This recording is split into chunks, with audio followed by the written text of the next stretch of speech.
Hello, everybody. Welcome back to Thursday Nights here on Garblight Games, North America. We have returned. Rumors of our death are greatly exaggerated. We are back. Summertime hours. Things come up. Vacations, traveling, all that good stuff. House guests, yuck. But we're back. We're back with more Thursday Night Achtung, Cthulhu. So thank you for joining us and going back here to our regular game time. So we're going to pick up where we left off in Egypt with Achtung Cthulhu. But before we do that, we're going to do the little round table. We'll get everybody introduced who they're playing, and then we'll do a little recap because I think we could all use a little refresh because it's been a couple weeks from where we left off. There's a lot of information that was dumped at the end of the last session. So we'll do a recap of that, and then we'll get into it. So without further ado, Jeff, can you tell us about Pavel? Yes, I'm Pavel Voracek, and Gregor as well, my good friend. He's right there. I am a cultist. I'm Dreamwalker. I'm druid. I cast spells. I control the weather, and I make certain pacts with the nature gods, and I turn Nazis into shish kebabs and such. And my friend Gregor very much enjoys Sergeant Morris because he provides some round things, usually decapitated heads, and that's a very exciting thing. And we're teaching him words now because the telepathic connection is letting us, communicate with him. And he's a very, very quick learner. He's got 2 words already that he knows. So it's very, very, very exciting. What was it? It's like, yeah. Yeah, it's like, hi. Hi. And then, yeah. Yeah, that's right. Hi. Yeah. Words. Hi. he's very intelligent.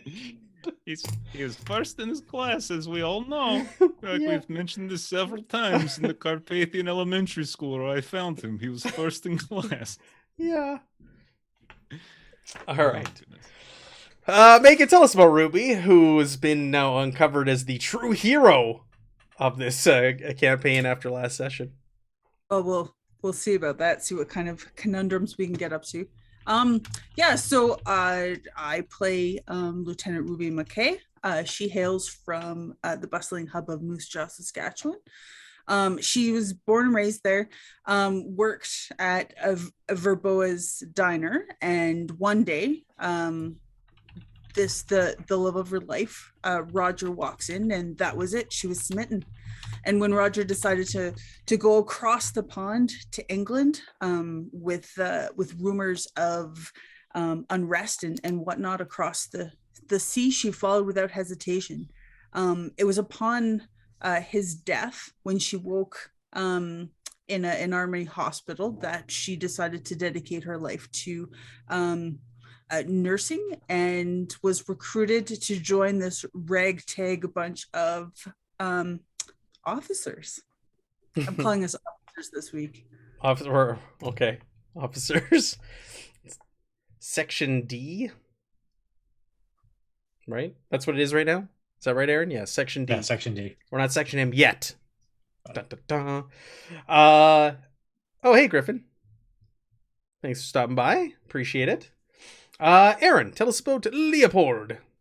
Yeah, Leopold, or Leo Brun, is a scion of 2 very powerful psychic families, and he was raised in an institute for gifted youngsters in Munich, where his mother, a very powerful precog, had a premonition in 1933, and they quickly and quietly moved the family to Great Britain, where later Leo used his great telepathic and telekinetic abilities to support the efforts of Section M and his adopted country of Great Britain.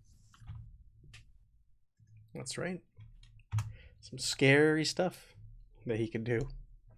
And last but not least, our proto Captain America, Jonathan. Yeah, Sergeant Jonathan Morris, just an all-around knuckle dragon, head basher, career soldier. You would think coming back from the dead, thanks to some experimental blood transfusions, would make you feel, like the weird one. But actually, I feel kind of normal here. It's nice. I mean, I can still catch bullets with my face, but all the psychic stuff and the cyclones and the Ruby, man, whoa. Don't mess with her. Well, it's been fun. I like it. And Gregor, he really appreciates a good scalp head, actually. He wants the whole head. I gave him a scalp once. He took it as a platitude, but he wants the whole head. Yeah. Very good. All right. So last session, we started off the Egypt leg of our journey. You guys were sent there. You had, I didn't even write down your very vague instructions on who and what you had to find. You ended up finding Blythe Mathers, right? Aloysius Blythe Mathers, former English armyman who is retired in Egypt. And he has taken it upon himself to find antiquities and get them, in the rightful hands and away from thieves and antiquity dealers trying to sell them into private collections. And he was there, and he was going to help you out. And while you were at his abode, you encountered a strange little man, the Sheik El Araf, who showed Ruby her future. She had to go get a flower, and after she'd done so, she came back. She met this man in the night in the compound, and there's a well, and he took this lid off the well, and he gave her an ostrich feather, and she ran it across the water, and she was instantly taken away to another place where she saw a great temple. Actually, I'm going to reread what you saw in the vision to refresh everybody's memory. You found yourself standing in front of ruins of a building to the right of what is undoubtedly a temple. And as you watch, the ground split open and the sun began to rise through the crack in the stone, blinding you. That wasn't all of it. Sorry, that was the end of it.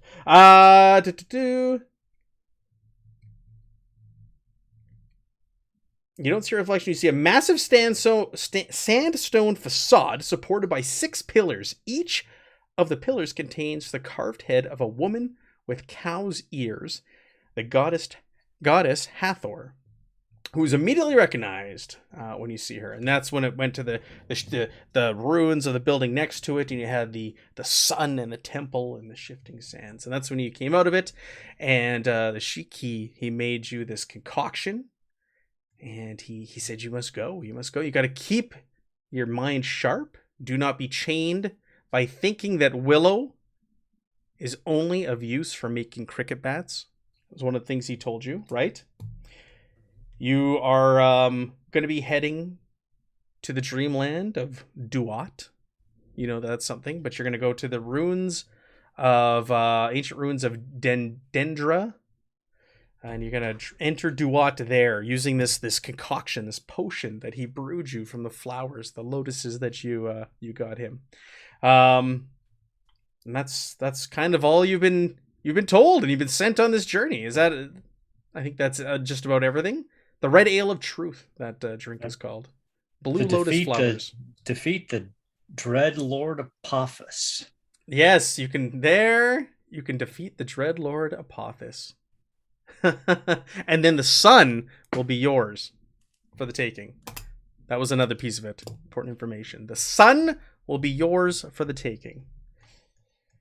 So, you got to go there. You got to drink this stuff. And then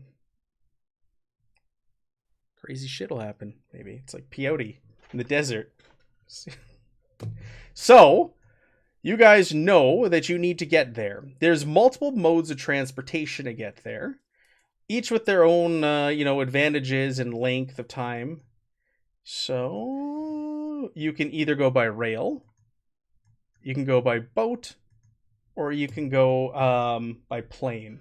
So if you go by rail, you would catch an overnight from the Cairo Central Station to either Luxor or Aswan, and then a local train back to Kenya, or it's Quena.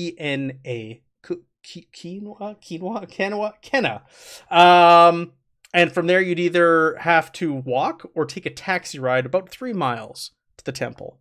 If you take a plane, you would leave from Al Mazara airdrome to Luxor or Aswan, then the train back downriver.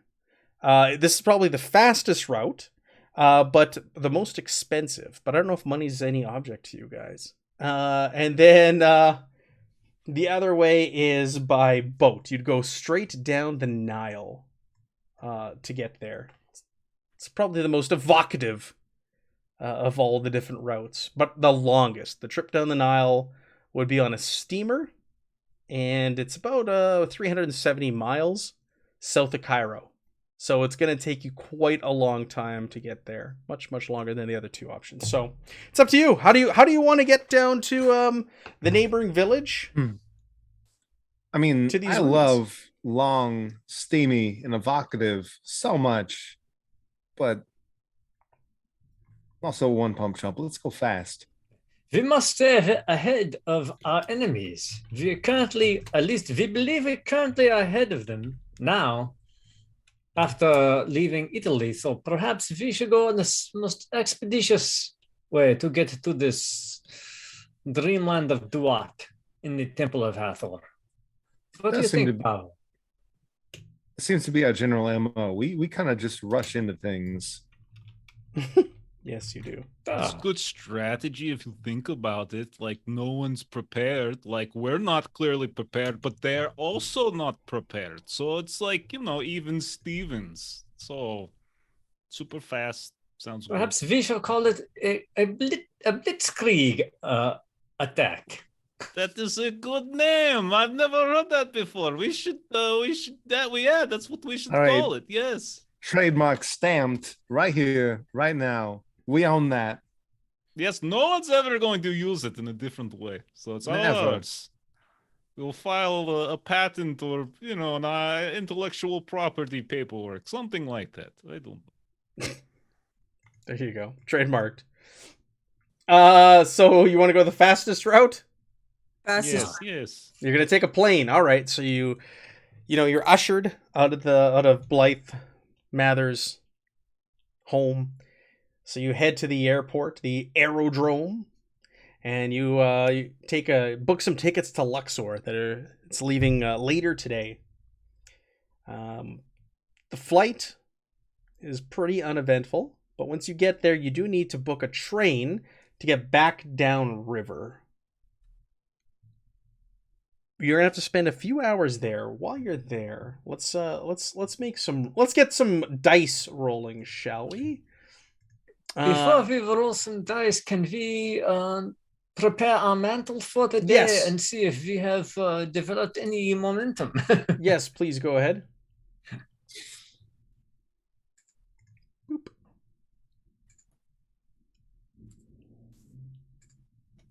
Oh, I should do that too. Yes. Yes. while on yes. the plane, I will get the log out and I will do staring contests with Gregor, which is how we prepare. Oh wow, nice. 3 successes. Holy crap! All right, take your momentum. Ooh. Let us see. And I get focus. Oh, I've got so many things. Oh, look at that! We twins! I have also 3 successes. So if we have maxed out our momentum yet again. So it begins. Let's screw some stuff up. Let's do some things. Who needs a Whirlwind plan everywhere. when you've got momentum? Exactly. It's really on our side. Dear Lord. It's so. It begins. Oh, where'd my sound go? There we go. Here. Of course, I guess technically we'd be like 2 scenes removed from when we actually did That's that, true. so- That's true. Good point. I like that. Thank you for being honest. Because you're taking you left the house, then you took a plane. Yes. I agree. Could you do like the telepathic thing prior to? Oh, that? yeah, Like, you gonna set that up? plane? I will attempt to link our minds so that we can communicate without anyone else hearing what we have to think. Let's see here.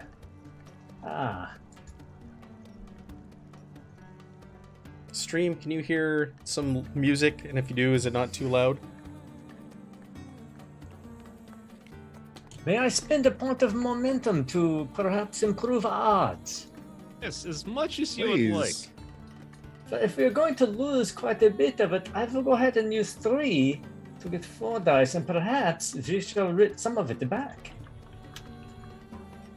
Yes, 3 Wow. successes. So mental length is okay. So we got 1 back. So we are linked for 5 hours.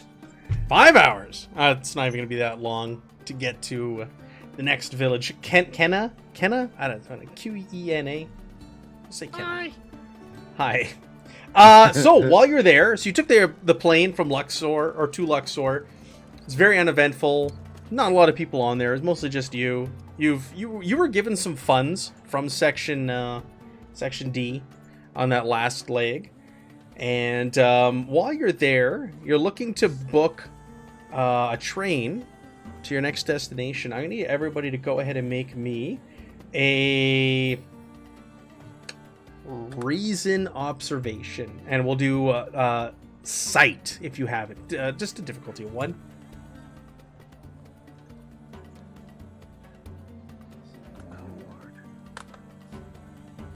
Okay.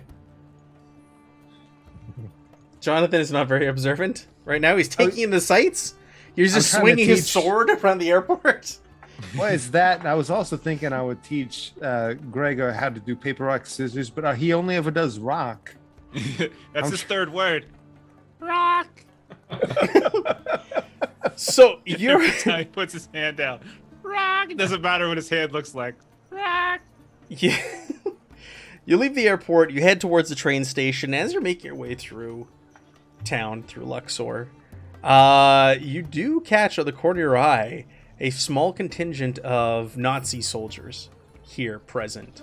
Looks like it's just a jeep with 4 soldiers in it. And they don't notice you. They're just driving, down an adjacent road. But you do see that you're asking Blythe Mathers previously if he was aware of any Nazi presence, and you've just confirmed that they are definitely in Egypt poking around for some reason. It appears that we were right to rush. Indeed. So we are currently at the aerodrome. We have to make our way to the train station now? Yeah, you're on your way to the train station. You're leaving there and you're going to the train station. And that's when you see these German soldiers present. But you can continue on to the train station, book some tickets to go back downriver to Kina, and then you'll be there by nightfall. So you do that without anything getting in your way, anything like that. And you're on the train to Kita. I don't have train sounds. And you arrive there later that same day as the sun is starting to get heavy in the sky and it's starting to cool off in the desert. What do you want to do? Do you want to go find some accommodations? Do you want to just go right to these ruins that are nearby that you have been sent here to see for the next leg of your journey? What do you want to do? We should probably. I mean, it's possible. We've been awake for some time. I'm assuming, yes, like a while. You woke up early in the morning. I remember you guys were running around like all night, if I remember correctly. And then early in the morning, you were approached and told to like leave before Blythe Mathers woke up. So you did have quite an eventful evening the night before. I think you guys got some sleep, from what I remember correctly. Do we want to get accommodations then and get fresh start in the morning? Watch the sunrise or something, and then get going and stuff. Pavel, I would agree with you. It would be best if our minds were well rested and prepared for anything that we may encounter in the morning. There are taxis and carriages everywhere at the railway station, waiting to take people wherever they want to go. Morris, you seem like you want to say something. What is it? No, you have an it's alternative good. suggestion? Clearly I just want to plow forward, but I've seen what this man does with his brain, so if he needs to get his brain clear, then okay. And you need to be well rested. And, Ruby clearly needs like 3 people's worth of beauty sleep, so let's do it. I'm kind of with you, my good sir. I kind of want to plow on, but I agree. Perhaps cooler heads will prevail in the morning. right? I am fine to move forward if that is the preference. It's just at some point I feel our exhaustion might catch up with us. I mean, after all, Lieutenant and Sergeant Morris, you're our military forces, our tactical advisors. If you believe that if we are going to lose our advantage by spending the night, then by all means, we press on. So we'll say you guys have looked at a map also, knowing where you're headed, and the ruins are only about 1.5 miles or 2.4 kilometers northwest of the city that you're in. So they're not very far away either. It's not like another half day's journey from here. We could go take a look, maybe, you know, reconnoiter, and if things seem right, we push forward. If not, we go take nap. I do love reconnoitering. It is very fun. Well, I'm torn. We've got all our stuff with us too. What are we gonna do with it? I say we find a hotel or some sort of lodging on the outskirts of town, one that we could easily slip in and out of, and then leave first thing in the morning, like before the first thing in the morning, and just go over the cover of darkness.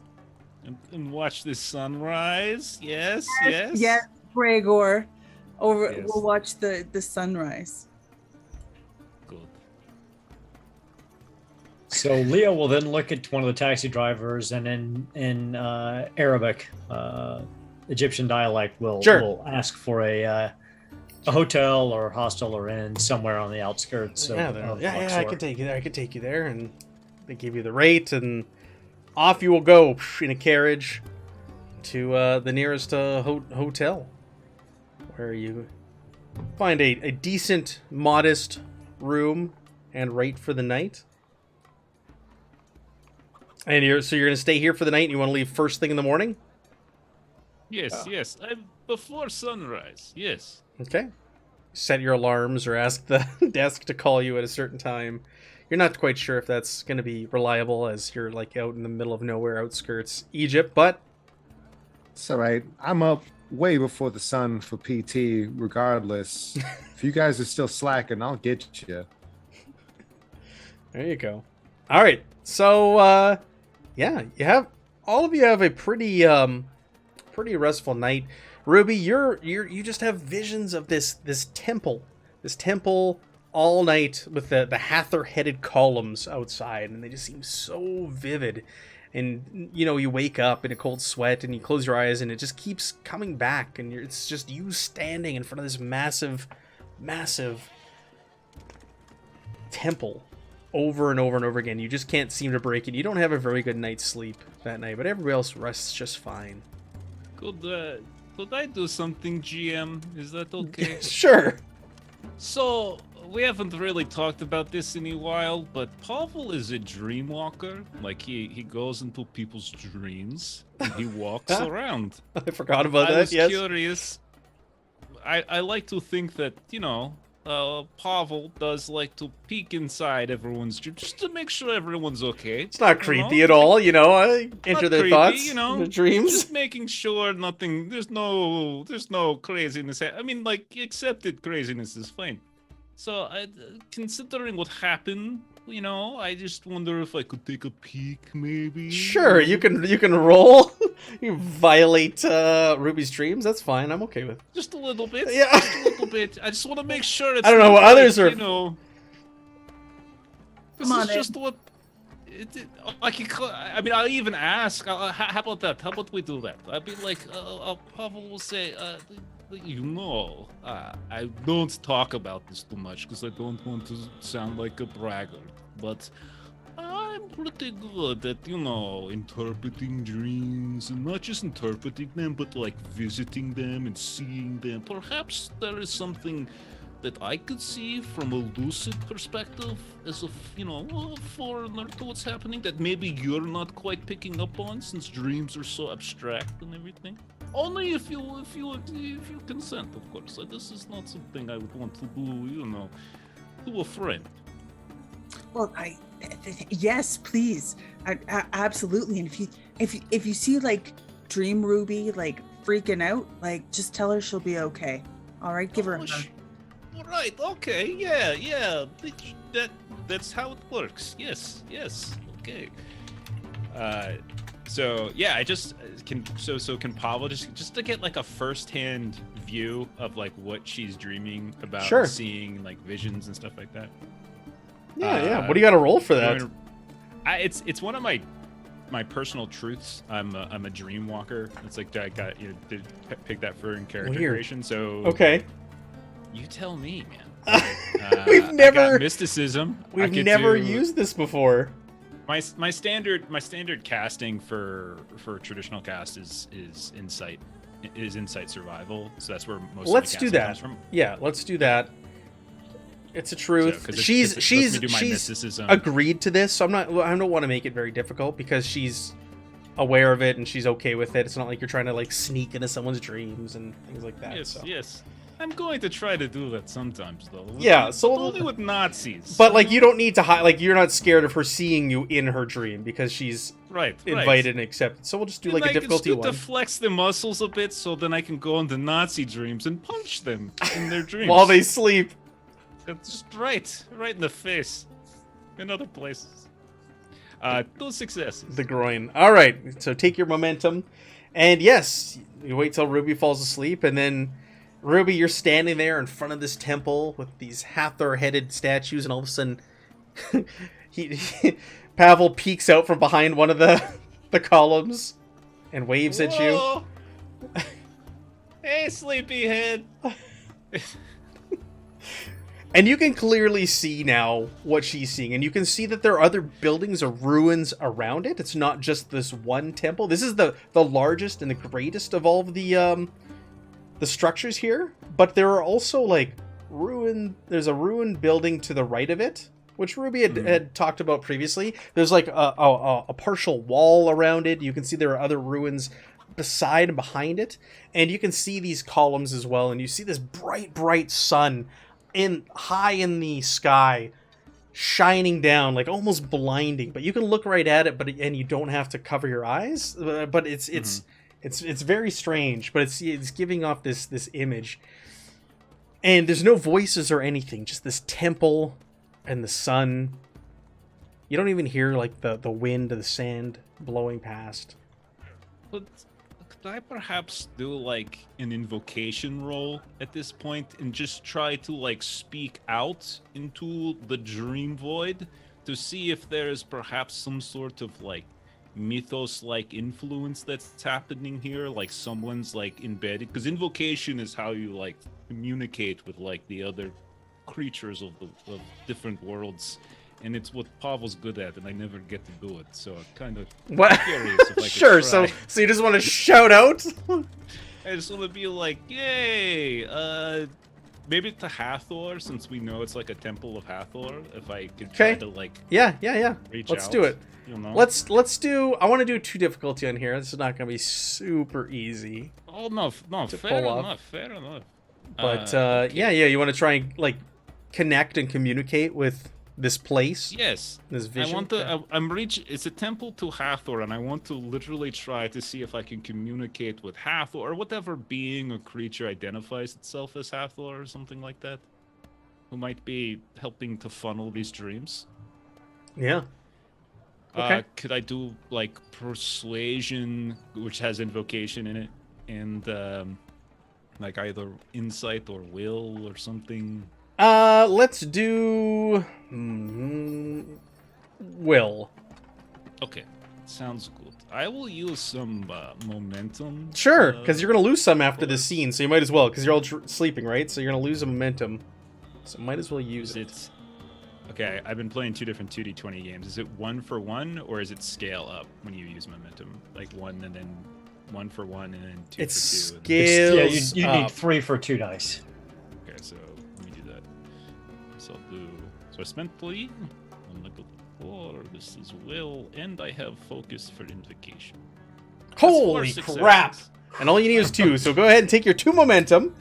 And what do you shout out? What do you call out? What do you how do you say it? What do you do? What's your approach here? Oh crap! Right, okay. Oh, crap. Don't forget, I'm very charming. Okay. Oh goddess, Hathor, we stand before your temple of great beauty and, age. And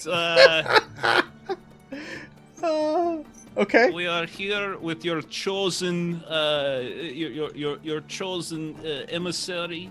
This is my friend right here. Like, it's Ruby. You know Ruby.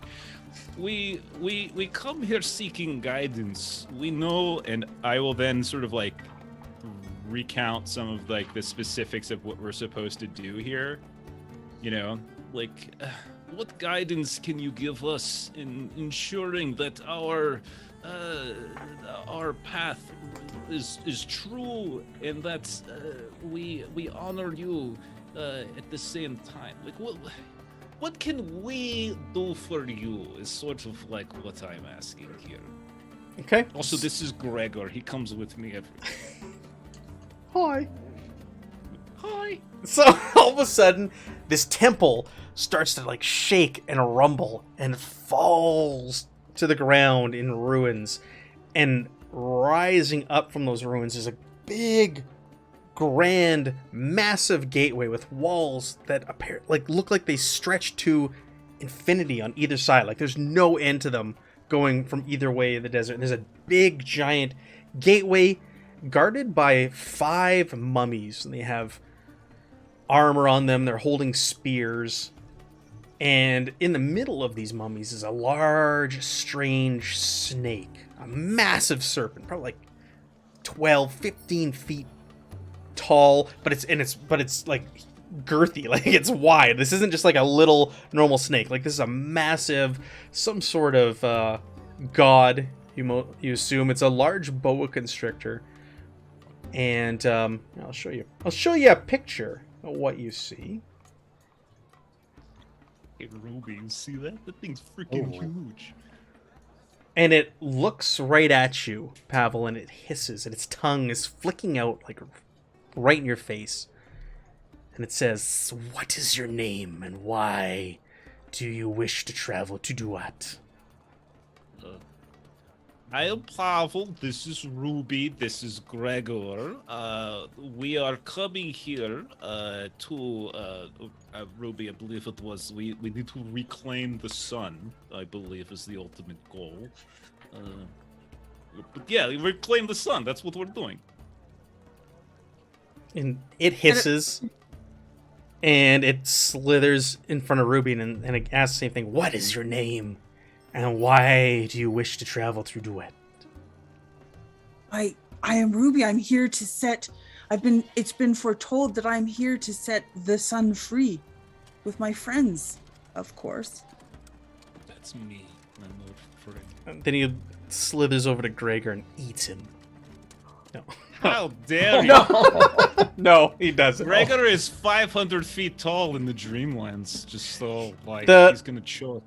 The snake then slithers aside and like almost like to let you pass into this gateway, but before you can do so, the sun shines through the gateway and blinds you, and you hold your hands up, and both of you wake up back in your rooms, and the dream ends.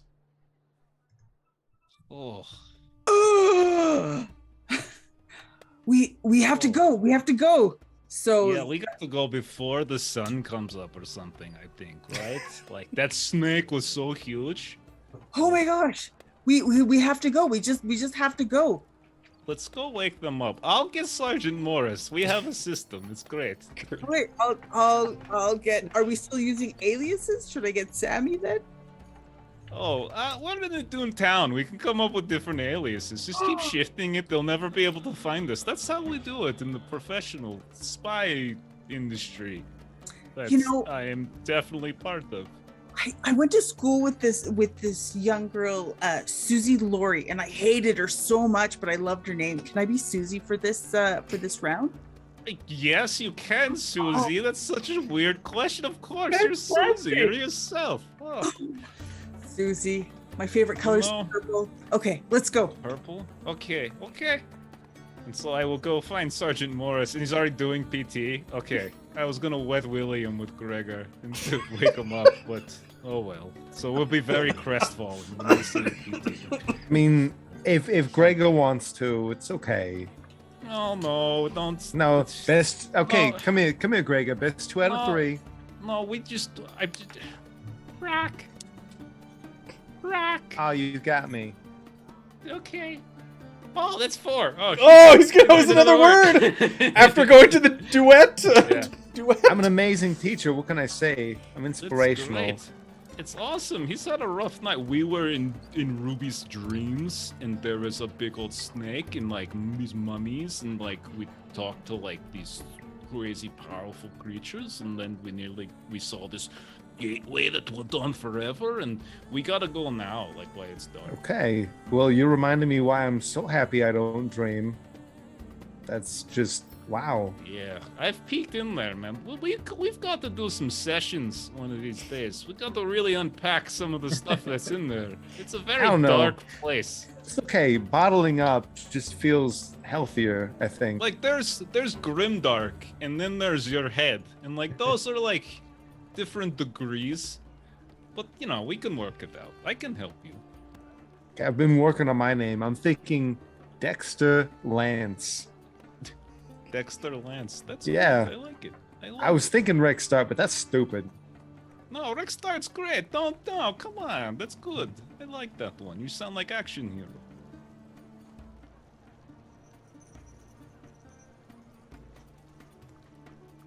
Okay, we'll go get the rest of it. Let's go. Yeah. Let's go get Leopold. Go wake him up. All right. Okay. Leo's already awake. He's Aw, he's in his man. room. He's in Cesar refocusing his mantle. What a shame. I was getting my pinky ready right while Gregor was too. I'm so Many excited. with Willies.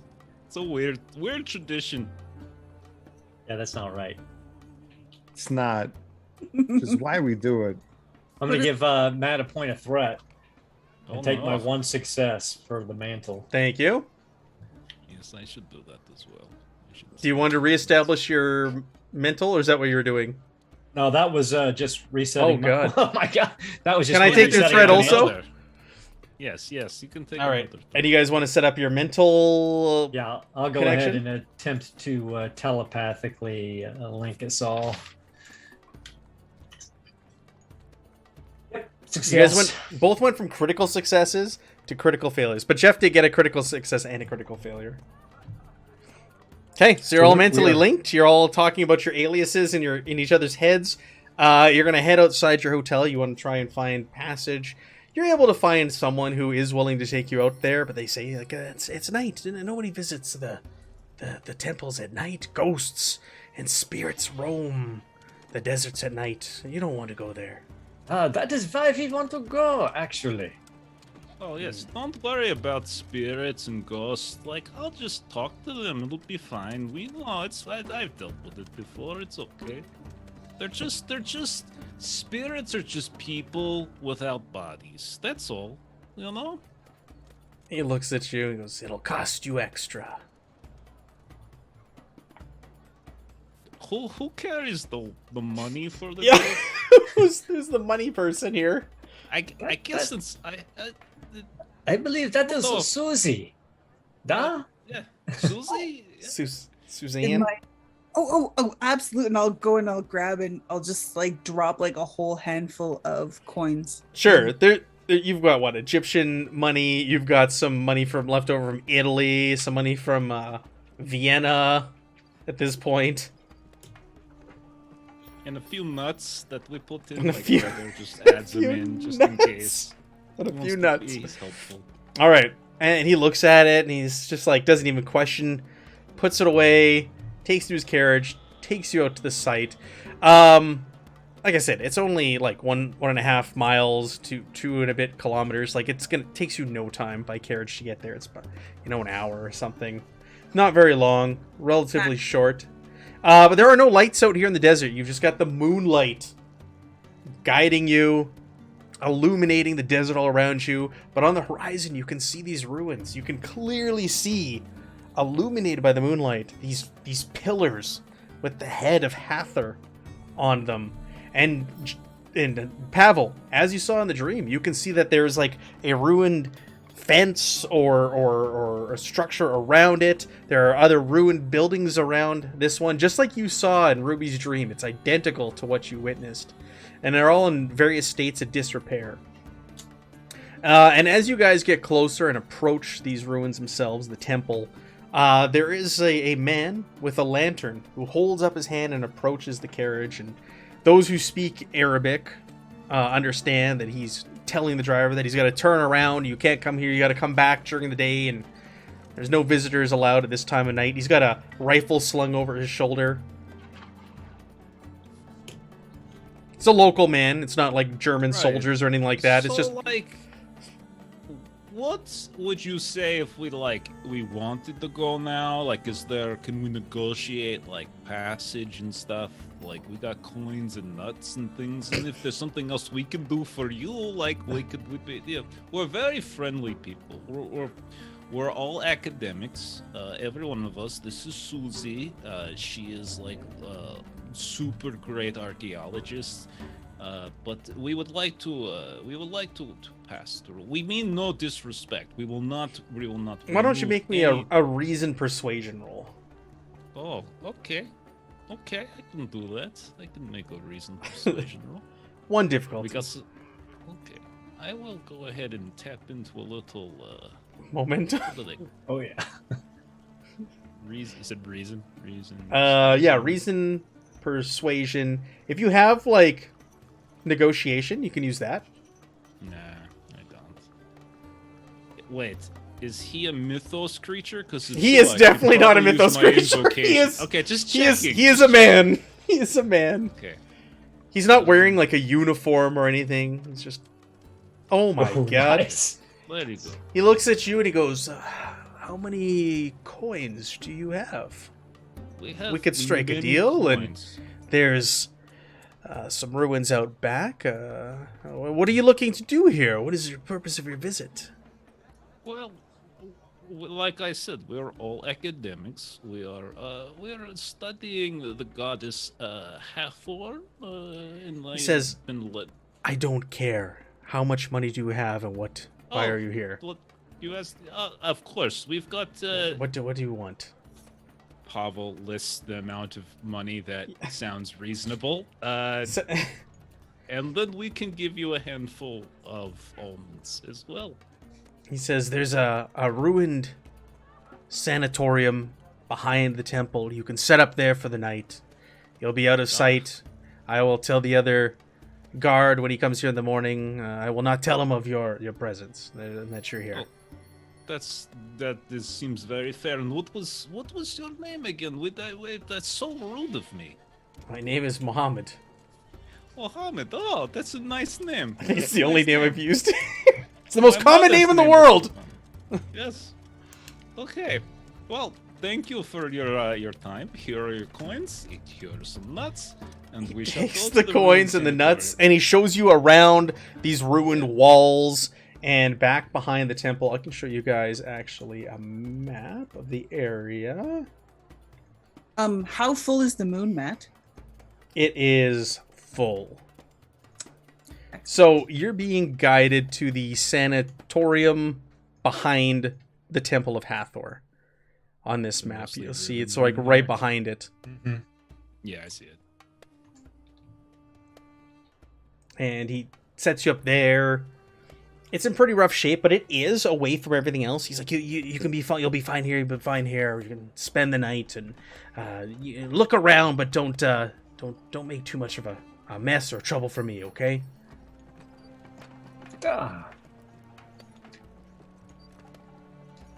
Once he leaves, Leo would turn to Sergeant McKay. Susie, when are we supposed to drink these red ale of truth? And where? So we'll know the time when we need to drink it, is what was told. But we do have to go around to the front of the temple, I believe. Ruby, you get an overwhelming sensation that you feel the time is right. An overwhelming sensation. This ale is calling to you. You keep looking down at it. You're licking your lips.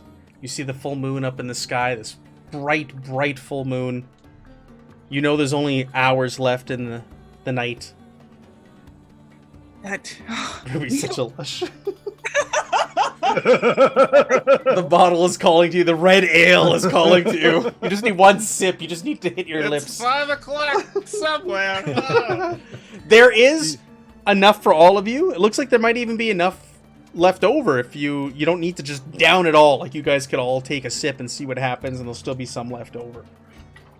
okay, so yeah, Leo, there you go with your psychic things. It's time. It's time. Takes it off, rips the cork off, and takes a sip. Absolutely. And I'll pass it to Leo. To you, my friend. Ah. Takes a sip, passes it on, Sergeant Morris.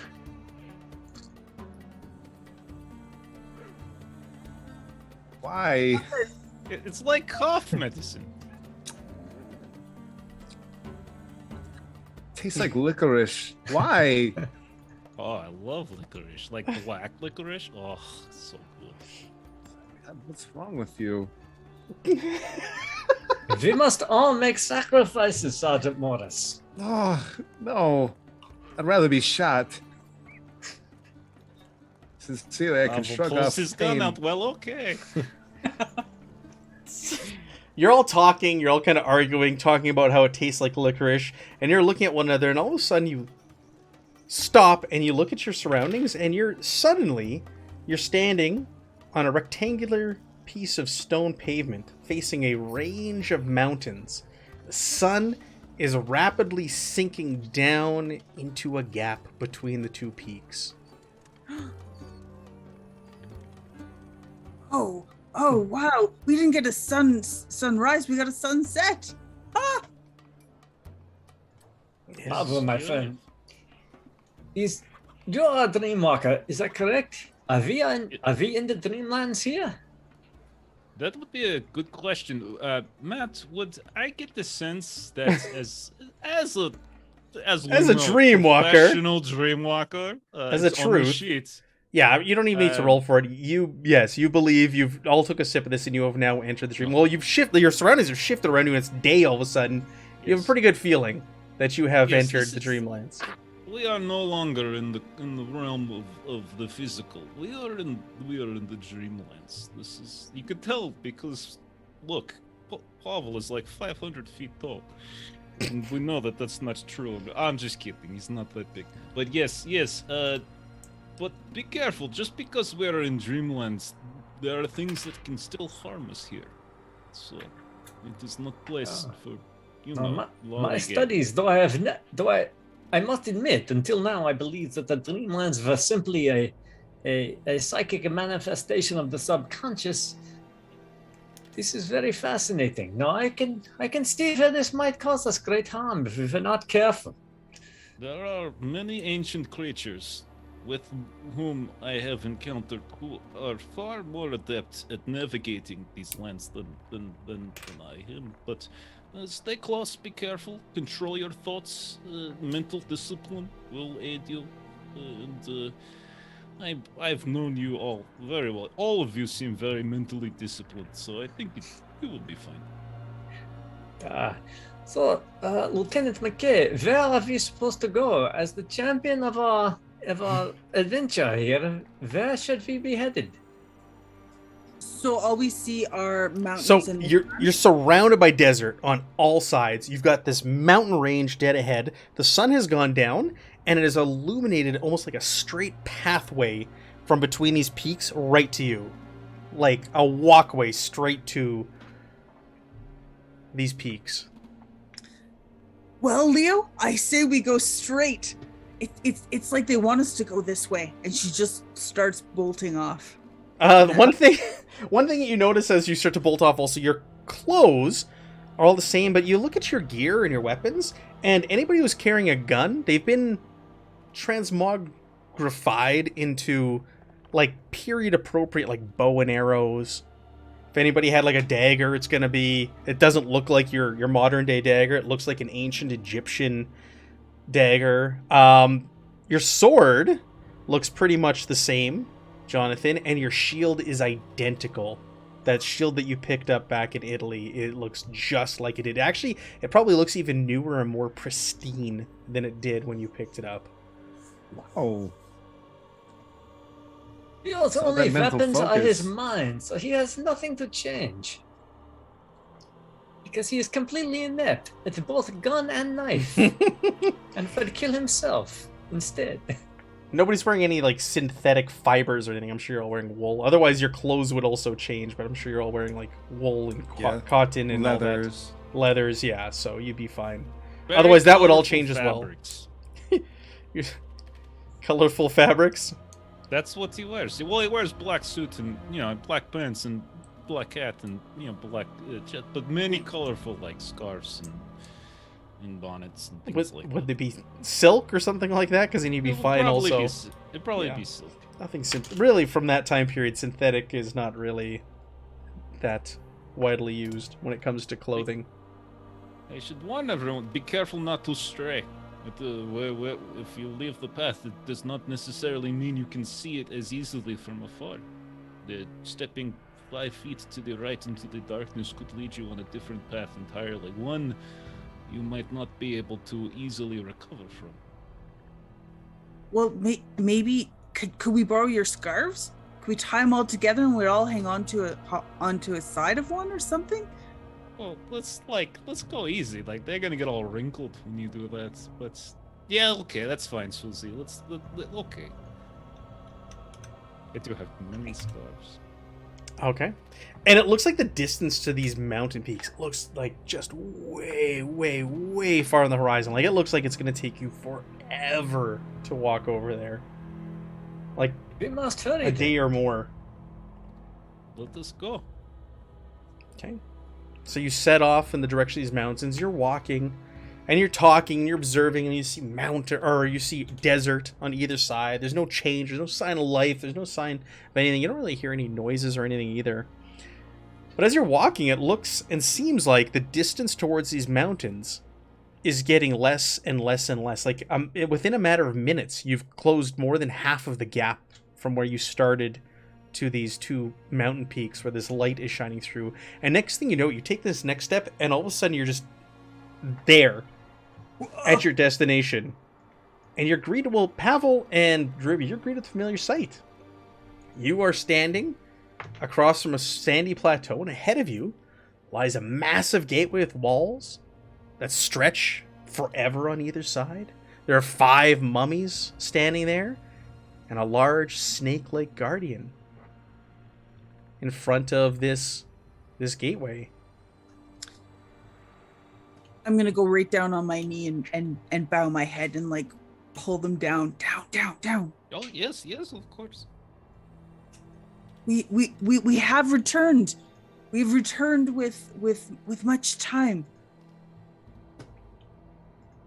The snake guardian just hisses and slithers over to you and asks you the same question that you were asked before.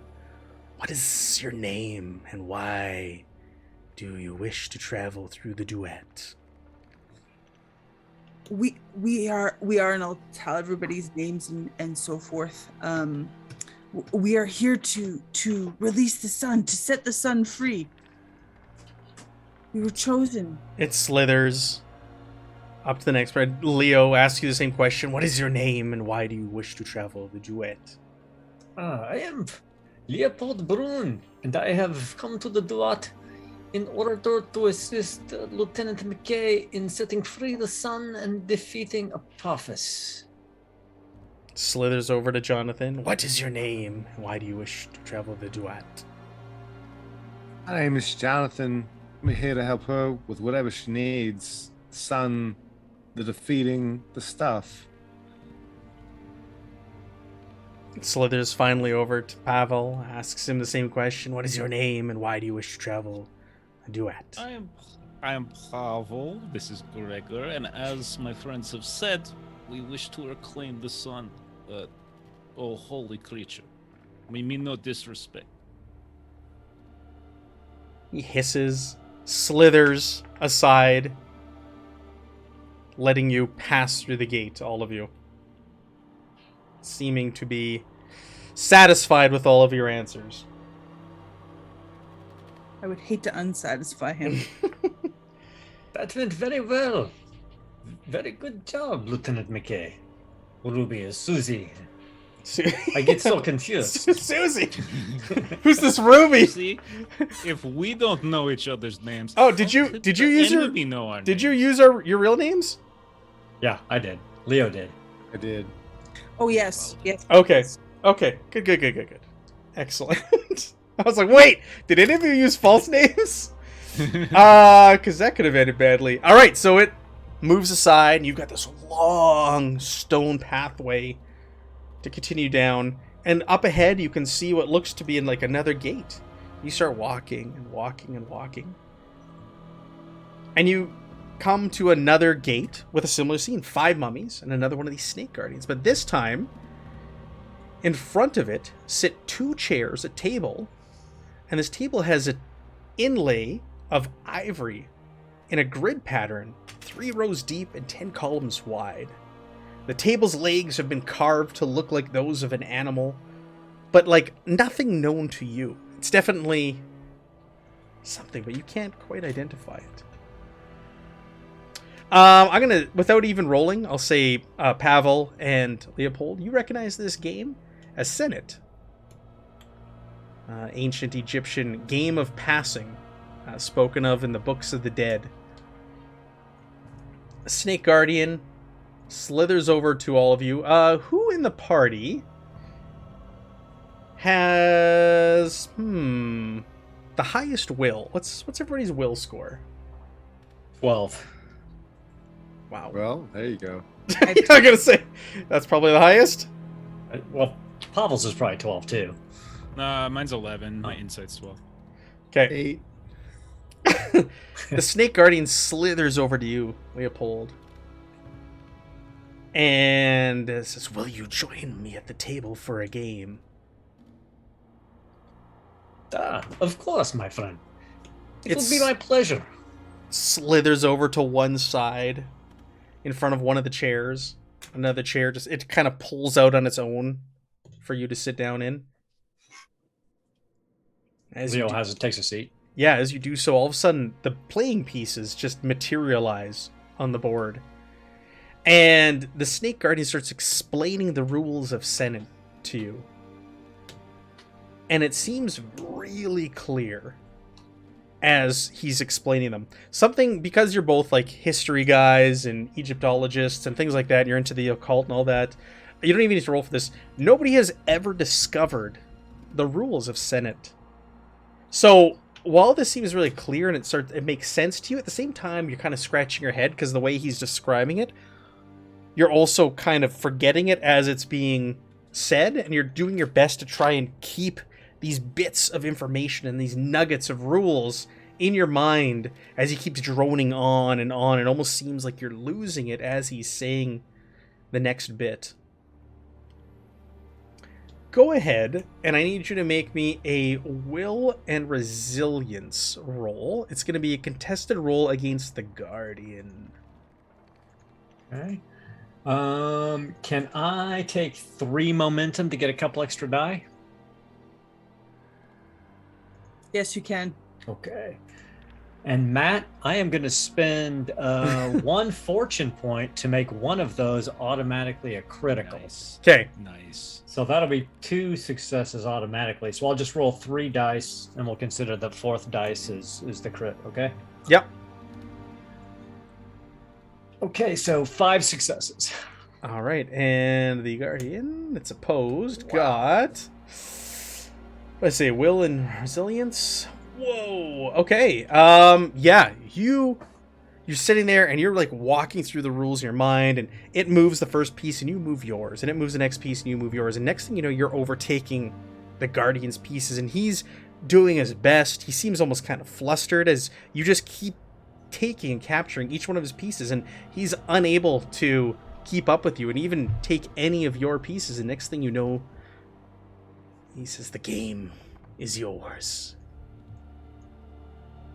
Great Guardian, I must say I greatly appreciate your instruction, and only through your great tutelage did I even understand the game enough to play. You are a very worthy opponent. Just hisses at you and slithers aside, letting you pass through this gate. And Leo's mentally trying to jot down all the rules, but they're fading from his brain as fast as he tries to capture them in his mind palace. So the Leo, next, how did you know how to do that? That was amazing. Oh, Susie, to be honest with you, I do not even understand now how I did it. The game is slipping from my mind faster than I can hold it on. Well, great work. Really, you saved our bacon back there. Thank you. It is my pleasure, Susie. It's a cool table. it's a nice It table, was nice a very cool craftsmanship. table, was it not? But I did not recognize the beast's legs from which it is modeled. I assume that is some sort of dreamland creature, Pavel? Is that the case? I would think so. Yeah, but very specialized to this place, I am sure. Some sort of revered creature, perhaps associated with Hathor or Wajet or one of the other Egyptian gods or goddesses. Okay.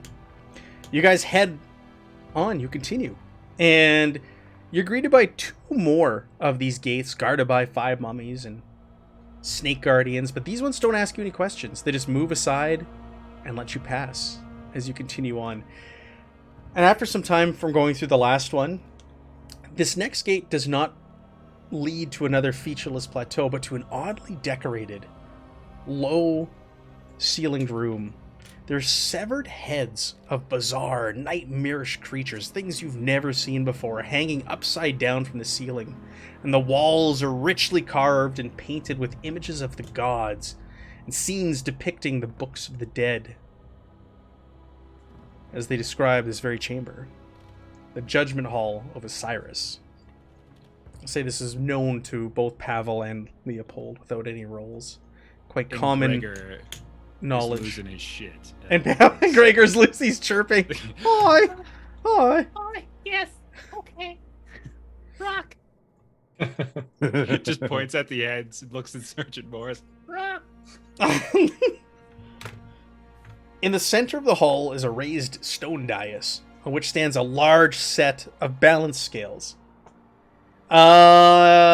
Anybody or everybody, you can make me a Reason Academia, this specifically history, with a difficulty of 1, to kind of ascertain more here. Boom. It's pretty common Egypt-related knowledge. So, Megan, or Ruby, and Leopold, you both recognize this as the scales on which the hearts of the dead are weighed by Maat. To either side of the scales, a large, grotesque figure of a monster, known as the Amut, or the Eaters of the Dead. They're bizarre creatures of what appear to be taxidermy, if you will. They have the head of a crocodile, the mane and the forelimbs of a gigantic lion, and the hindquarters of a hippopotamus, just sitting there. They're not stone. They seem to be real, but they're not moving. They're sitting there motionless on either side of these scales, just watching. Oh yeah, there was. I remember something about like how Willow is not just 4 cricket bats. Looking around the room, there's just the set of scales. Just the scales and these 2 creatures. There's hieroglyphs everywhere. The walls are covered in them. Even without a roll, like, you guys know that it's hearts. You have to put a heart on there to weigh it. The other thing you notice, though, on one pan of the scales rests a large brown ostrich feather, not unlike the one you used to create the ripples in the water, Ruby. When you saw the vision of the Well of Stars. At the Well of Stars. So it seems like you need to weigh something against this feather. Something against this feather. You cut your heart out? Well, it is a dream, right? That is true, but it is possible to harm your corporeal body in the dreamlands. So you disapprove of the cutting of the heart? No, What I about think one of it's those- cool. There's those mummies. I bet their hearts are probably all dried out, very light. We should probably not agitate the guardians of this place. You could all make. Sorry, go ahead. Go ahead. I was just going to say I could use remote viewing on the scales to do psychometry on it to determine what's required to be measured against it. Yeah, Against I was gonna say also we could do that, or you could make a reason observation sight test 1, if that'd you be will. easier. Anybody and everybody in this room can. Difficulty 1. Reason observation. Okay. Woo! Go ahead and take those momentums. All of you are looking around the room and you're seeing you're looking at the hieroglyphs. You're trying to figure out something or some way without having to cut out your own hearts. And on one of these hieroglyphs, you show that it shows clearly depicting someone getting up and sitting in one of these scales. The scales aren't huge; they're only like 3 feet in diameter. It's going to be a little awkward for someone to get up in there and sit and balance and weigh themselves against this feather. But it looks like that might be an alternate way to be judged. Well, I don't want to put you guys in any more danger. I'll sit in the scales. She'll climb in. Yeah, you go ahead and you climb in, you cram your way in there, and you sit there, and they start to move up and down, up and down, up and down slowly until finally you balance right in the middle with the feather. Whew. Oh, I never thought I was that light. Clearly, Lieutenant McKay, you are the chosen one of this. Oh gosh. Well, now that has there been any difference with the 2 monsters on either side of us? No reaction from them at all. But after you sit in the scales, all of a sudden you hear the sound of stone grinding on stone, and a hidden door on the far side of the room opens. And you can see a land beyond the Hall of Judgment. And it's not the same as what you've encountered so far. You see the road is lined ahead with jackal-headed standards, each with its body firmly lashed to it. Oh, right. Well, I'm gonna slowly make my way out. Does it make any difference when I leave the scales? No. The door's open, and the feather goes back to being heavier, kind of weighs down, and the other one that you were sitting in goes up. Excellent. All right, let's go. Yes? Right? Yes. Yeah. Jackals are always a good sign, I think. It is the funerary gods of Egypt, Anubis, and others. Oh. I guess that's okay, because considering we are kind of where we are, right? We just came from Osiris's throne room or judgment room, and now we're moving on. So let's take it in spades here. And This is really cool. So I'm having a ball. This is amazing. This is great. I do this all the time. Just not like this. This is way better. I was going to ask you, Pavel, about this, to see if perhaps you have experienced other dreamlands that are quite this elaborate. There are others. The Celts, the Nordic. Oh, jeez, they are crazy, but they're different time. Plus, I never have friends. It's usually just me and Gregor.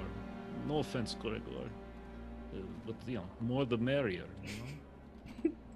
You will have to teach me this method of dream walking. I am fascinated by it. I would be honored to. That would be wonderful. Yes, I will teach as much as I can teach. Some of it is innate, but some of it can be taught. Do you always have to drink that licorice nonsense before you do this? No, not I. I just go to sleep. Yeah, I maybe. ooze red liquid. Metaphorically.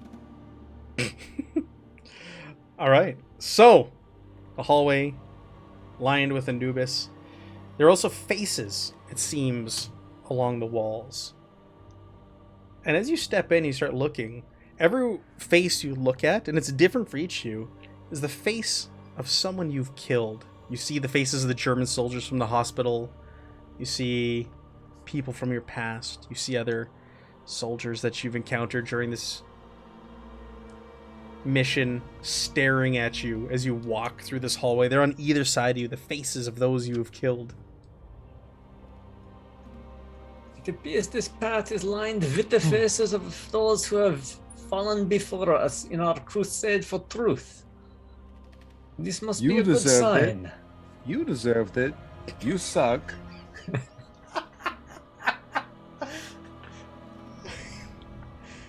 They don't say anything. They don't do anything.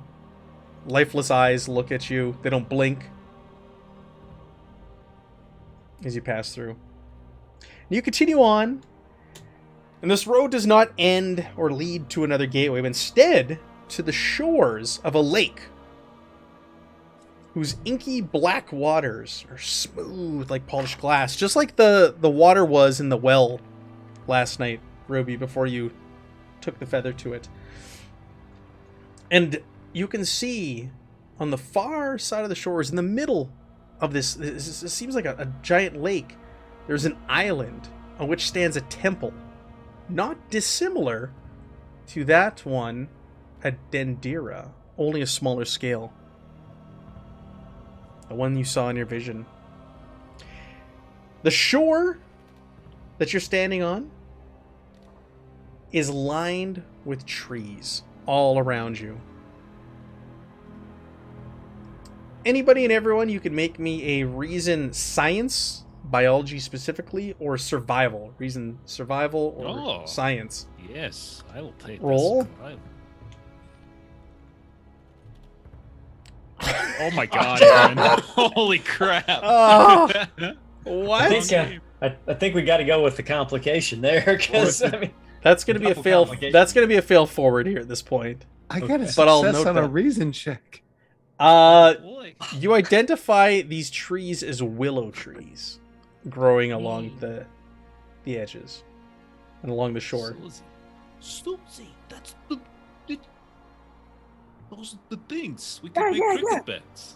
Yeah, that's Willow. What did he say? He said that Willow is not just used for that of cricket bats. So what do you do with a cricket bat? You hit it. You hit ball with it, right? Yep. And We could make raft with them and go to island. we could indeed, because we have to go. So like, friend, Well, yes, I mean we're here, this is so exciting. On a boat, and You wanted to go on a boat. This is like our style of boat. We'll just. All right. Looking around, is there branches on the ground? Yeah, there's branches everywhere, and when you pick up a branch, it's very very flexible. Very, very flexible. You could easily bind them or like tie them together and bind them together and to make something that'll float you across. You can make little moors to like paddle yourself across and everything very easily. You don't even need to make a roll for that. You guys just take the time and fashion yourself a little raft and paddles and everything to make your way across this lake. Pavel, Leo, what? Could we touch this water? Like, is it okay if we touch this water? Can we drink this water? Like, Let us look more closely, perhaps, at it. Is there anything in it? Can we see through it? Is it transparent? Is it opaque? It is black. You cannot see, even at the shallowest at the shore, you cannot see the ground below. Probably a good idea not to touch or fall in. Or definitely not. I would say not drink. Probably not. Better okay, be safe than sorry, I think. for Sergeant sure. Morris, put your finger down. I saw that. Yeah, so I'm gonna so we're just gonna hop on this raft that we've built and paddle across. Okay. Yeah. Okay. You're paddling across. You slowly make your way across. You don't see any signs of life in the water. You don't see any signs of life over on the island or that you're making your way to. But you paddle your way across. You hit the shore over there. And I'm assuming you all disembark off the boat or off your raft onto the island. Yep. Okay. As the last of you step off your little raft, suddenly the waters of the lake burst into flames, and those strange twisted hybrid creatures that you saw hanging from the ceiling in that judgment hall can be seen swimming through the fire all around you. It's not hot. You don't feel heat radiating off of the fire, but the whole lake has burst into flames. This wasn't in my dream. This wasn't in my dream, I swear. I didn't like lick my finger, I swear. It is fine. Everyone calm down. I think we've bypassed this. We're okay. We just go into the temple now. We don't have to go back that way. Everything is fine. So they're not going to come here? It does not look like they are encroaching upon us. I think it's more of a, like, we can't easily leave. We have something we must do and be successful at, or then probably they will come and eat us or something. Oh. Can everybody please make me an insight observation test, please?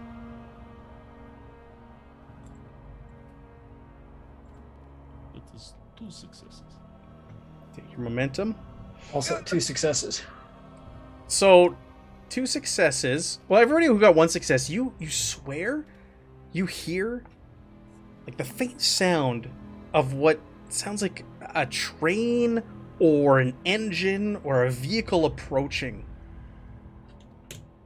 Those who got 2 successes, out of the corner of your eye, you see a blue-robed figure watching you from the far side of the shore.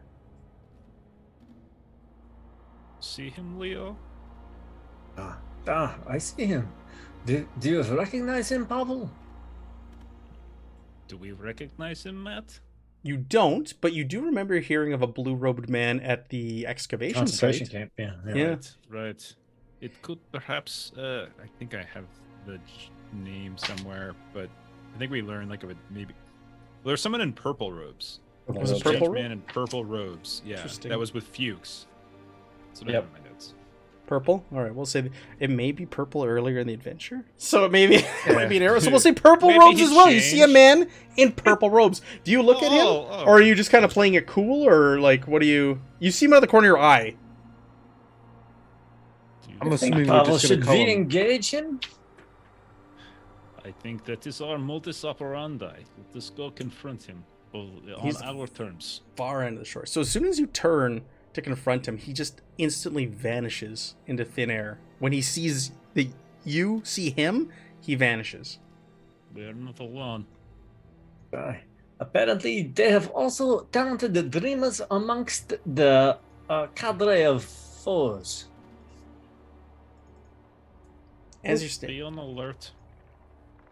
As you're standing there, the ground begins to rumble.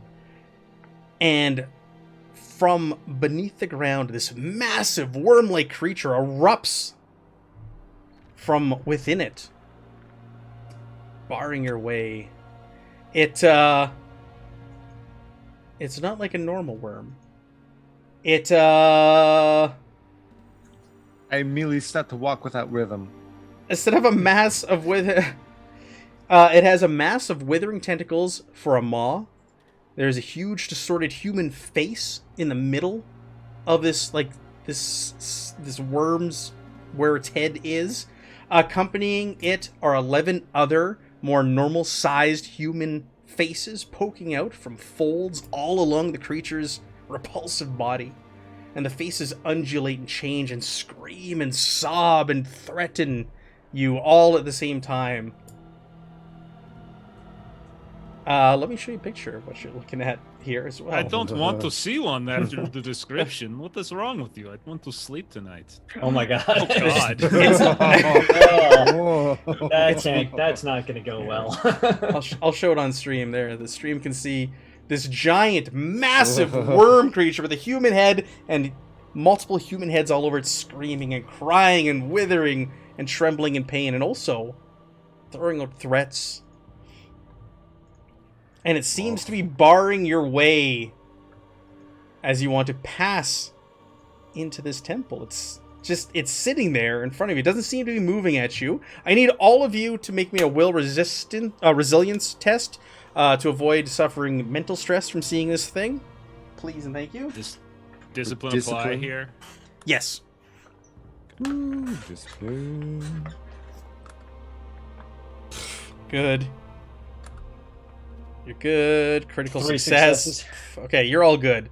You've seen some shit in your time, and as disturbing as this giant worm creature is, it's not enough. It's not enough. It's just more face to shield punch. All right, so like I said, it's just sitting there, and it's like curled up and staring at you, that giant human head. Do we want Do we to talk aggress on first? it? We could try. Pavel could invoke again if you want.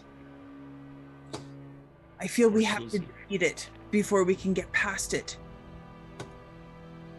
Is this what you are feeling? Is your spiritual connection, Susie, saying that we must defeat this creature, or can we bypass it?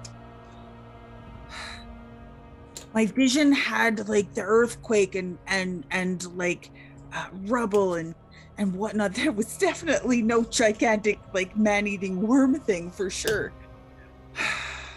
I say we have to defeat it now. That doesn't mean kill it. That just means we have to like outwit it or get around it. So maybe let's see if we can sneak around it. This thing is massive. I was gonna have Gregor play paper rock scissors against it.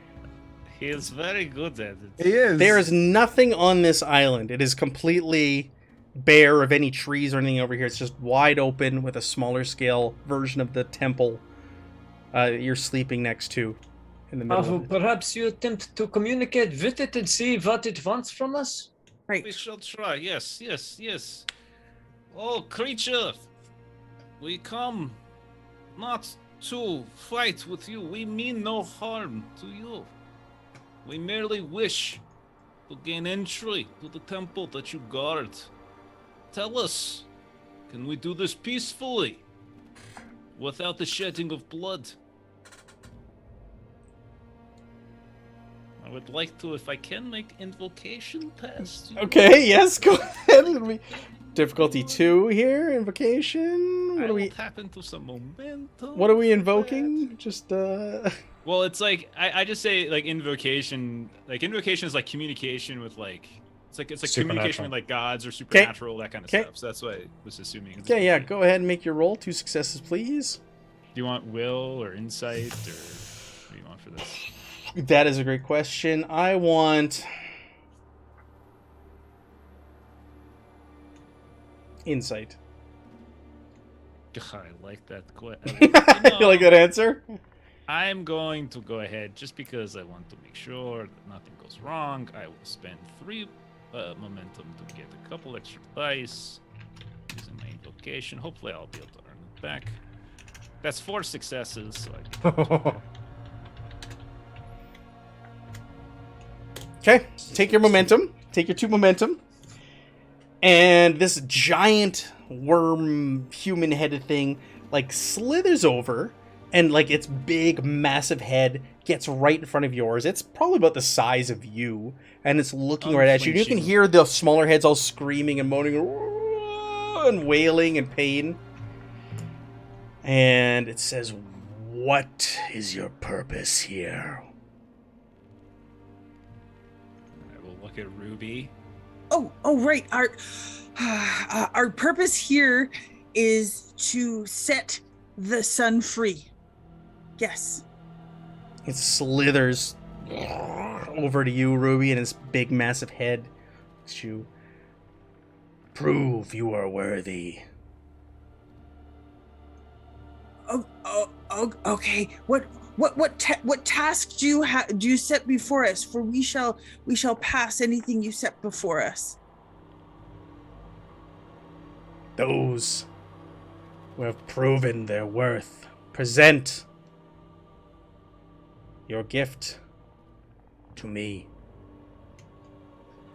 The willow? What does a gigantic worm with several heads need? Oh, I have an answer, but let's keep it serious because it's gonna be a stupid joke. So no, but yes, perhaps the willow. Oh, right. And I'll go back and grab a thatch of willow and present it to this worm creature. And say, Go ahead. yeah, and just present it to it. It scoffs. This does not prove that you are great or you're a great warrior. Show me you have earned the privilege to enter the temple. Sergeant Morris, perhaps you could show your treasure. You should catch a reflection of yourself in this. Yeah, so Flip the shield. you take the shield off, and it's just like bright, brilliant gold. There's like red inset in the middle. Like you've never really noticed this before. It's almost like you almost feel like electricity jumping off of this object right now, and it looks and it kind of reels back and hisses. Ah, the syphilis! You have the syphilis. Ah, yes. And it starts to like slither away. The ground starts to open, and it kind of burrows back down into the ground, leaving the entry to the temple yours. Let us proceed quickly before it changes its mind. Well done, Sergeant Morris. Yes. No, why are giggling though? Yes, we must go. This is. I didn't know I had syphilis. Syphilis. Not syphilis. Okay. He's got Or that accent with the snake tongue. Clypeus. Vipers. Thank you. The Clypeus. Let syphilis. us move forward. Clypeus. Yes, so you head into the temple. As soon as you enter, the interior is almost completely dark, aside from a light that appears to be emanating from the rear of the building. You can see just like a pinprick of light back there. Otherwise, everything else is in complete darkness. Sergeant Morris, you know, with the light coming and the shining shield, and you can shine it. Can I just borrow the shield for a second? Whatever you need, we'll be here. Yeah.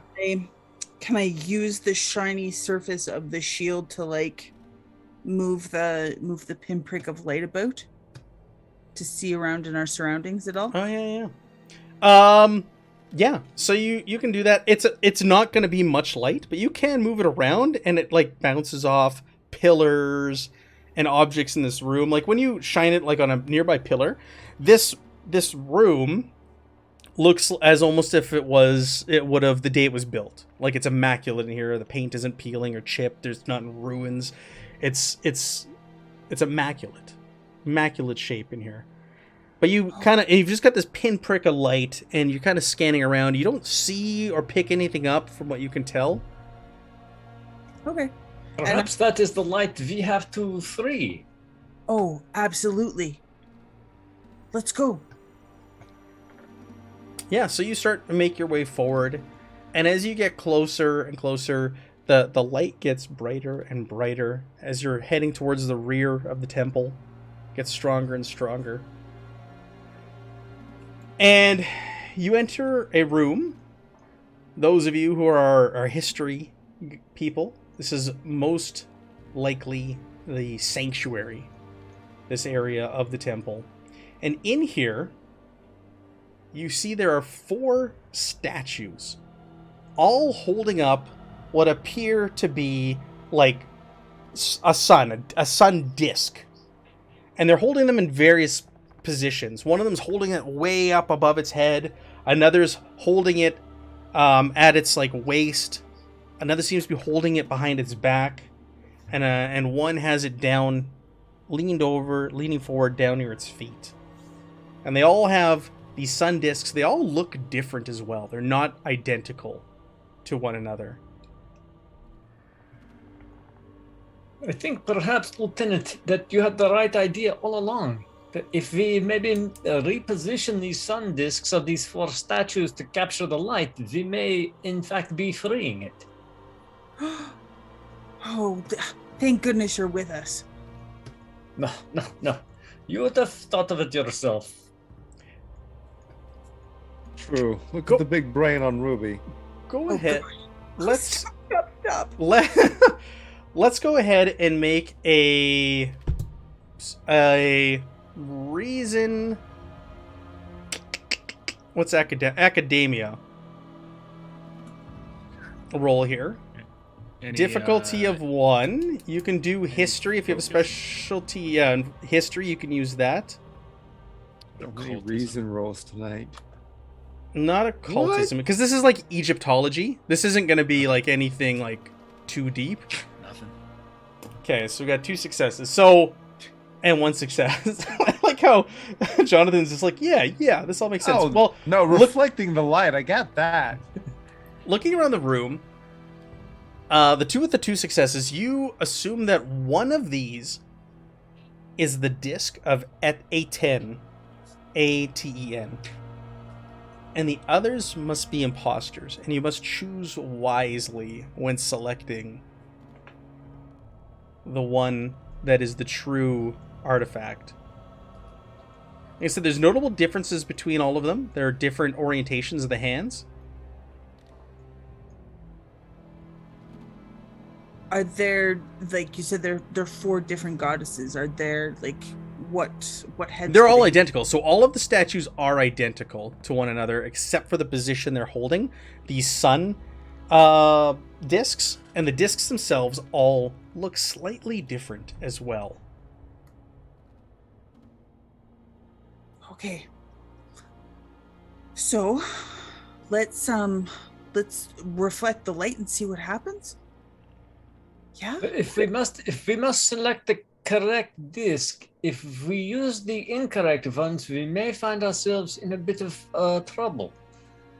I think perhaps we need to figure out what the correct one is first. Do any of the markings on the discs here bear any similar markings to what is on Sergeant Morse's shield? Good question.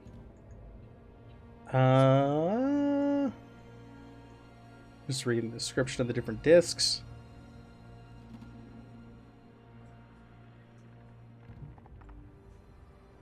No, none of them do. It's a good call though. When Ruby and I were in her dream and we saw like the light begin to like erupt, did we get like it's like the precursor state of it? Did we see like it from a particular angle or from a particular point of origin? Was there anything that might give us clue as to like the position it was in when it started?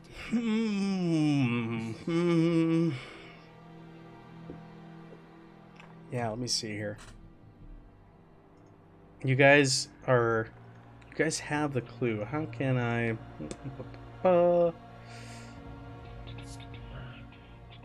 Or like the mountain, or the Right, there was also I have in my note, Ruby, I'm not sure if you have this too, but there's a temple, the ground splits open and the sun comes up from it, which like does that mean it's the one on the ground, like where they're bending over towards the feet, or but then also like there's the carved heads of the woman where they're cow's ears, so like that's the head, so I don't know if there's anything there though.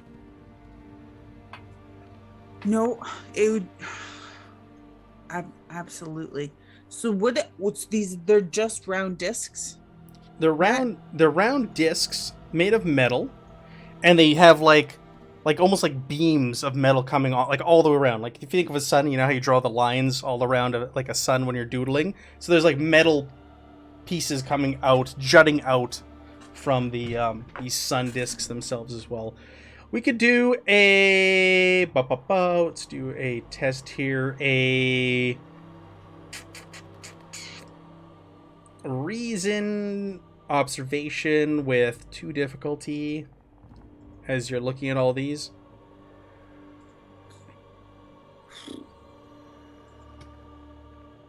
Three successes. Holy crap. Same. Holy crap. So as you're looking at all of these different sun discs, you notice the one that's held the highest seems to have this strange red metal in it that you don't see in the others. It's kind of like worked into the metal of the disc itself, and it's not unlike and very similar to the red metal that you first encountered when you were in Rome, and you received the Clypeus. And this is the one that's holding the sun above its head, the highest.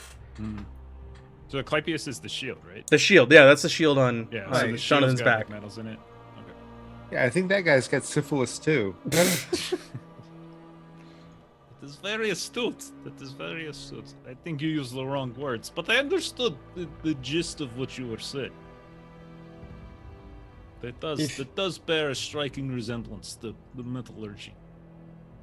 Oh, so we just need to grab it then, yeah? If we are sure that this is the one, then da. All right. I'm gonna go up and I'm gonna... Or angle it. I what is it that you were told that we had to do to free the sun? We had to defeat Worm Man, which we did. Worm- And- The dreadlord Apophis. right? And Worm man. Would Pavel know with the name Apophis, like if Egyptian mythology, if that referred to a specific creature, and if that creature looked like what we encountered outside? Yes. Go ahead. And yes, make me a roll. 1 difficulty, history, and insight. Yes. Academia, I mean, you know what I mean by history, academia. Yeah, I got you. Okay. Yeah. Yeah. I'll take a momentum just to be safe. Sure. 3 successes. Yeah, that is a mythical creature known as Apophis. So A worm-like burier and the final guardian of the Aten. we have defeated, at least we have scared it away. That was Apophis outside that Jonathan was able to scare away. So perhaps it is as simple as Ruby retrieving the disc at this point.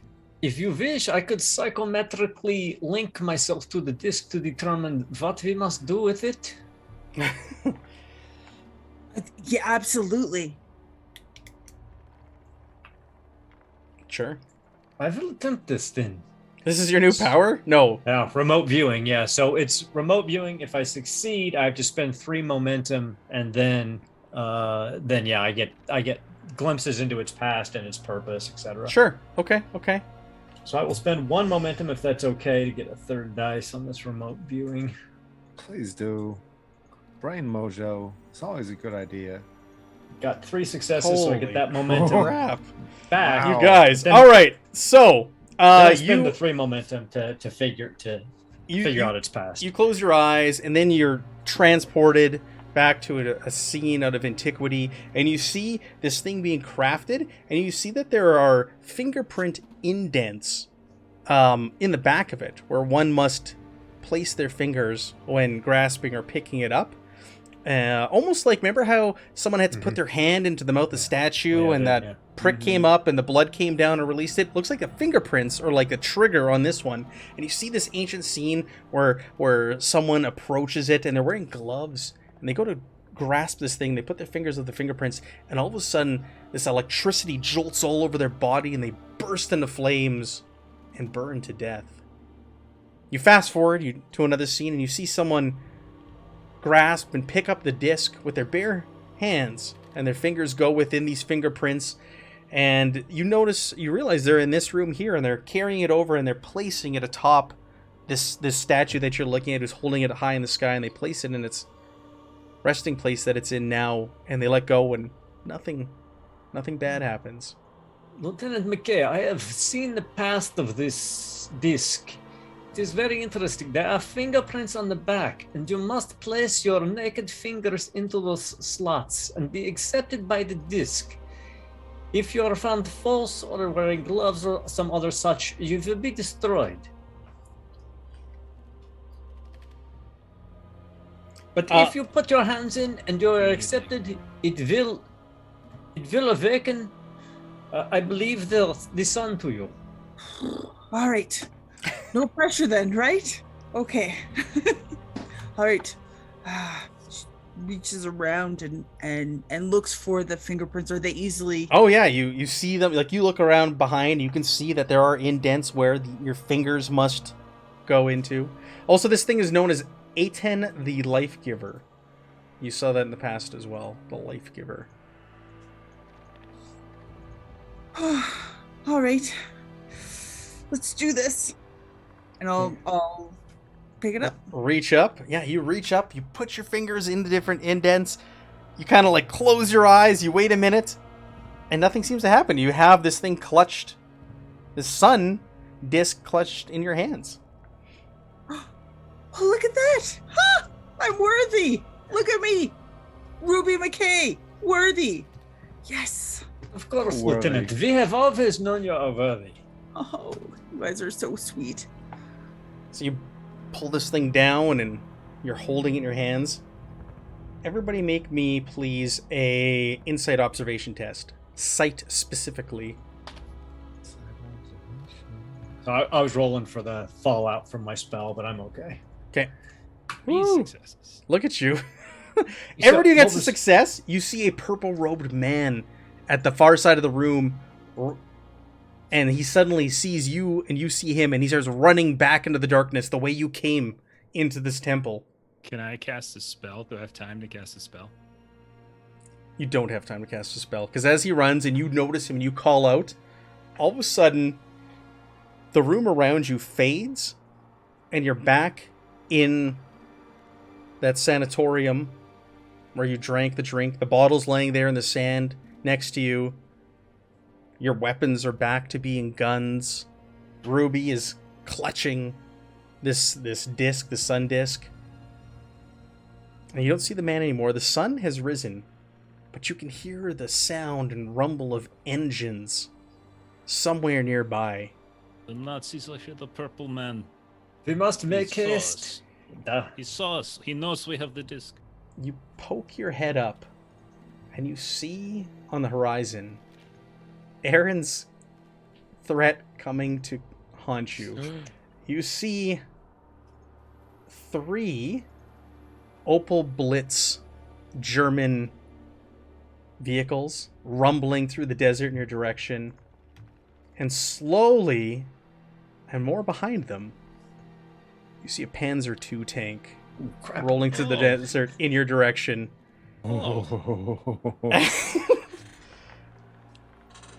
And you know you don't have a lot of time before they get here. Quickly, everyone together, to me. And I think we'll leave off there. We're gonna end the session there. Okay. We're gonna deal with the threat next time, with the complication next time. I know Jonathan's excited to fight a tank. I'm excited to run away from a tank. I'm like, going to Pavel, teleport us out of here. The hell out of here. You're in the middle of the desert. You're in the middle of nowhere. I'll just keep jumping. That's fine. That was good. All right, Egypt. Oh, and you see the Knocked Wolf logo prominently displayed on the sides of those Opel Blitz trucks. I mean, Painted on the side. Leo Awesome. can toss those trucks, but he can't do much against a Panzer tank. Yeah, I think Jonathan might take on a Panzer. I don't know. I've got a feeling. All right, that was good. You It was good to try. it was good to get back to that. Good section or a good session. We're almost done Egypt at this point, powering through it. So let's do the round table. Jeff, what do you got going on for streams between now and next week Yeah. Thursday? Tomorrow, over on twitch.tv/the Lollygaggers, you can catch Aaron and I. We're playing Hunter the Reckoning, the new Hunter 5. Saturday, we're doing One Ring, second edition in the afternoon. And over on Grim and Perilous Plays at night, you can catch Jeremy and I playing Heart. And then on Monday, back on my own channel, on the Lollygagger channel, we'll be playing Holler for Savage Worlds. Holla. Awesome. Megan, what you been getting up to gaming wise? Just this fantastic game. Pretty boring this summer and kind of liking it. Which game? No game. This Silly. game? Yes, this game. Oh, well, I'm flattered. Aaron, what do you got going on between now and next week Thursday? Let's see. Tomorrow we're playing some Blades in the Dark over on Garblag Games. Then on Tuesday, I believe they'll be back for Alien Heart of Darkness on Garblag. Wednesday we'll be back, and I'll be back with Hagen Ritter von Delbers, the Knight of Ulrich, playing some Warhammer Fantasy Roleplay 4th Edition, Once Upon a Time in the Old World. And then I think on Thursday, before we come back for Achtung Cthulhu, Pete will be running some Heroic Deeds on Garblag. Nice. All right. And Jeremy, tell me about this Patreon. Yeah, man. Aaron Reed's on Patreon. You've got comics, art, some RPG assets, some maps, other good stuff. It's a good time. Check it out. Very good. All right. Thank you, everybody who joined us tonight. It was great to see familiar faces returning after our 2-week hiatus. Great to see some new faces and people popping in. Always appreciate it. And we'll be back next week, Thursday, with us fighting a tank in Achtung Cthulhu. We'll see. Have a great week, everyone, and we'll see you on Thursday.